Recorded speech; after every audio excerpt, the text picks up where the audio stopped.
and welcome to the first tutorial of System Identification with Conjecture, a program that lets you take your industrial systems and put them into simple models of best fit.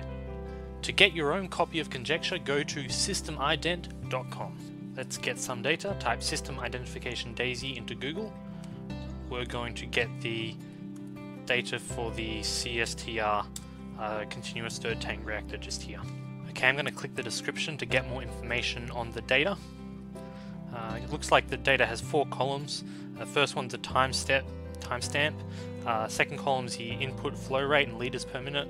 We've got the third column's concentration and output, and the fourth one's a temperature. And it looks like everything's being sampled at 0.1 minutes.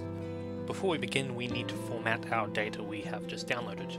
We need to make sure that the output is on the first column, and there shall only be one output, and then all the corresponding inputs to relate to that output should be on the next column and the next column, all the way to however many inputs you have. So for the purposes of the data we just downloaded, we're going to have the concentration in moles on the A column and maybe the coolant flow on the B column, and that's it. So just 2 columns. So here's the data we downloaded. This is the timestamp column, so I want to get rid of that.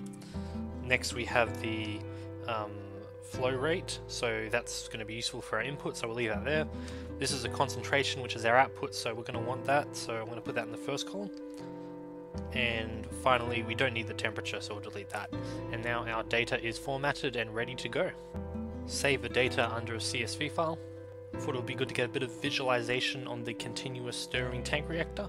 So our 2 variables we have, the input variable is the flow, so it's probably at this point, and then the output concentration is probably measured inside the CSTR, and so every 0.1 minutes the flow will be manipulated and measured, and will be recorded here, and it will also measure the concentration, which is recorded here. So this is what our data looks like when you graph them out. So the next step is we're going to open up our Conjecture programs. We're going to load up the CSTR data, and to get the ball rolling, we'll just hit Restore Defaults. So you could have this input shifts to be just 1, which would mean if you had, you inputted a new value, that would translate into your output. Or I'm going to put say 1, 2 there, and that's going to say if the input changes, there's going to be a kind of a derivative bonus for that change in input, as well as the value of where the input is going to affect the output too. I just want to show you a bug that could occur. I just click run on this data, and this is the results. If we go into the figure, you can see that the model has not converged well to the process data. It's kind of gone through, and the reason for that, it's just this A plus A value.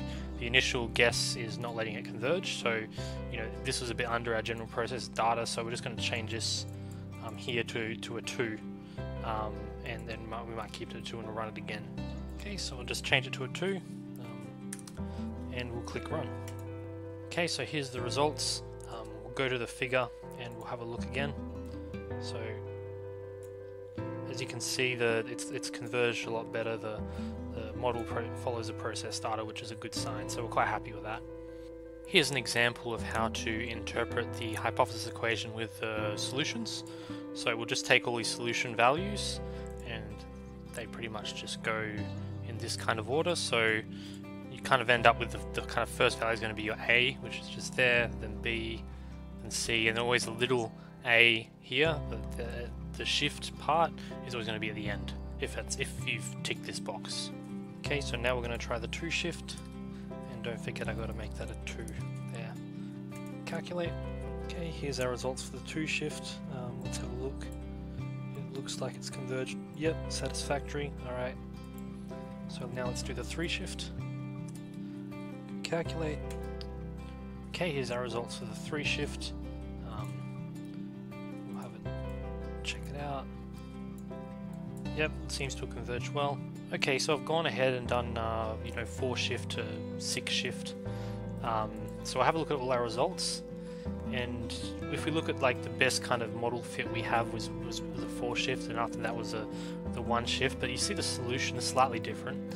So I'll just take our top 3, our 4, 1 and 5 shifts, and we'll just show the the actual equation. So just notice that the gain here is 0.00339, and you know, if I was to put that to the second best or the third best shift, I'll just run that. Okay, so I've just run the 5 shift again, and as you can see, even though the solution's quite different, you'll notice that the gain is very, very similar in terms of number.